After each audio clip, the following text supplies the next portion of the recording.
The title of the address this morning is Transcendental Heritage. Unitarianism as a faith is not easily explained.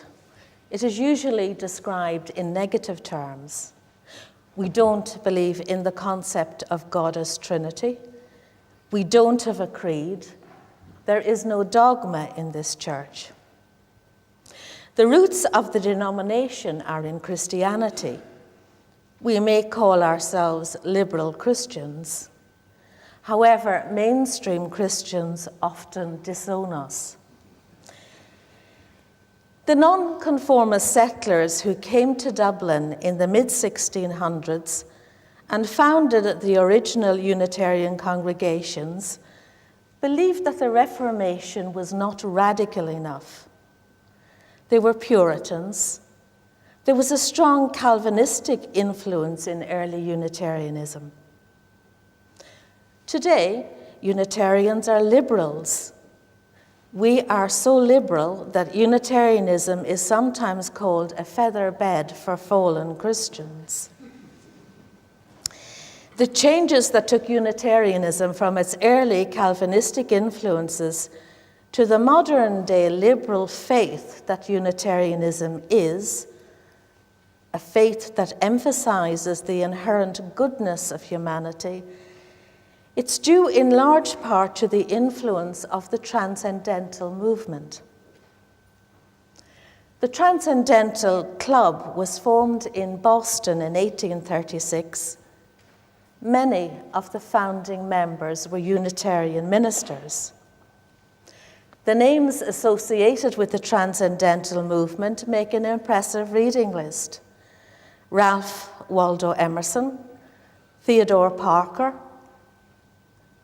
William Ellery Channing, Margaret Fuller, and Louisa May Alcott, and many others. They met to discuss ideas. They experimented with new ways of living. They founded the Dial magazine to publish their writings. And they sought new ways of approaching their Unitarian faith.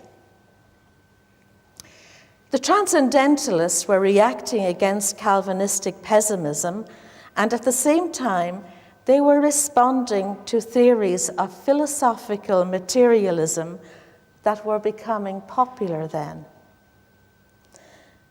Materialism states that the only reality is material matter.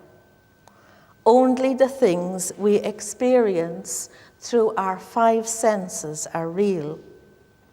So according to materialists, the only reality is what we can hear, see, touch, taste, or smell. So the materialists dismiss ideas of God, spirituality, and the concept of a soul. Since the 1800s, thankfully, the grim Calvinistic doctrine of predestination has lost ground. However, the doctrine of materialism is now so dominant that today it is accepted as truth by many people. I believe that human beings are infinitely more complex than the sum of our five senses. Existence is more than the Big Bang, evolution, and then the annihilation of death. If we are simply the sum of our senses, why does an understanding of what constitutes contentment still elude us? Despite unprecedented levels of material wealth, there are a great number of very unhappy people in our world. In the United Kingdom in 2010, there were 43.4 million prescriptions for antidepressants written in that year. Often it is when we accumulate material wealth we first become aware of the need for what we call that something else in our lives. The need or void that humans experience is not easily defined. Our discontentment may be experienced as a vague feeling of dissatisfaction, and we may find temporary distraction by acquiring a new car, moving house, or perhaps a new career. Invariably, the emptiness returns again and again until we address what writers have referred to as the call of the soul. The call of the soul is described in the earliest scriptures we have, the Hindu scriptures. The intuition that there is something else and what we do about it does not come from our five senses. It comes from outside of them. It transcends the physical senses, hence the name transcendentalist. Stuart Sharp, the subject of my reading this morning, had an amazing transcendental experience. Most of our transcendental moments are much more mundane affairs. Our transcendental moments are when we intuit that we are more than our senses. They are those moments when we live with greater intensity and passion. It's when we feel deeply connected with other people and the universe. They are when we experience a deep sense of peace and harmony. In these transcendental moments, we glimpse unlimited possibilities, and we see a vision of life transformed.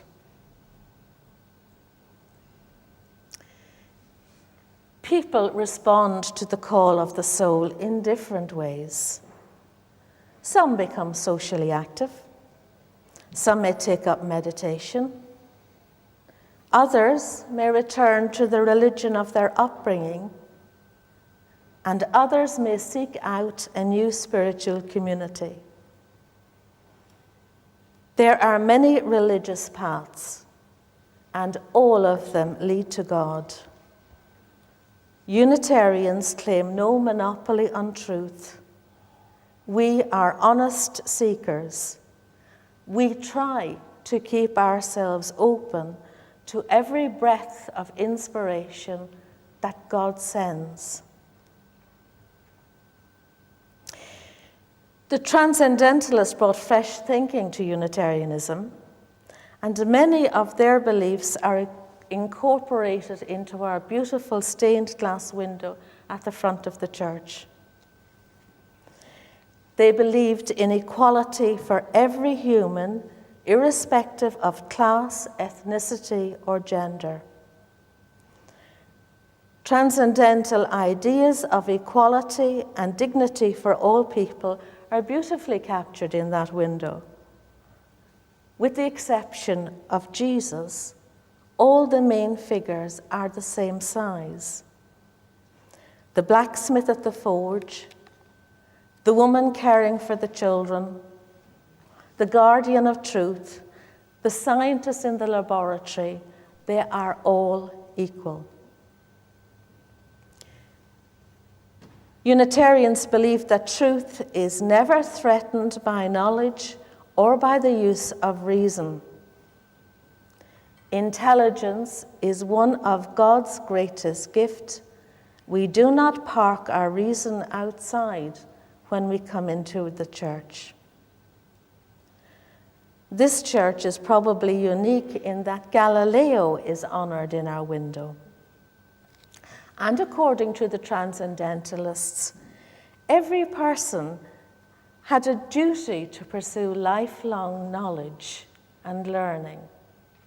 You continued to think and learn new things. By 1838, Ralph Waldo Emerson was an eminent public speaker.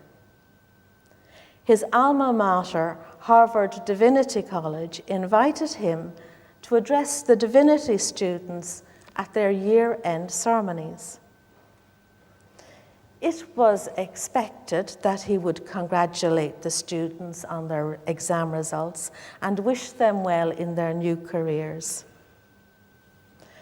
Emerson chose this occasion to voice a stinging criticism against church leadership. He accused them of failing to preach and of even distorting the message of Jesus. And Emerson's words still have that ring of truth. Theologians had, he said, made Christianity a religion about Jesus rather than the religion of Jesus. Theologians debated the nature of Jesus, the meaning of his death, whether God is unity or Trinity. In these complex theological debates, the message of Jesus is lost. Differences of opinions allowed those who claimed to follow Jesus to kill one another in his name. The teaching of Jesus is that God is the God of love, not the God of rules, regulations, and retribution. Jesus told us to address God as our loving parent. Jesus' invitation to an intimate relationship with God is reflected by the beautiful poem written by the Sufi poet Hafiz. He wrote, "Every child has known God. Not the God of names, not the God of don'ts, not the God who ever does anything weird, but the God who knows only 4 words and keeps repeating them, saying, 'Come dance with me. Come, dance.'" The message of Jesus is that every person is a child of God. Divinity is not exclusively in Jesus, it is in every person. It is this divine spark in us that calls us to goodness. Genesis tells us that humans are made in the image and likeness of God. The psalmist wrote, "What are human beings that you are mindful of them, mortals that you care for them? Yet you have made them a little lower than God." Emerson wrote, "Man is God in ruins." The spark of the divine in humans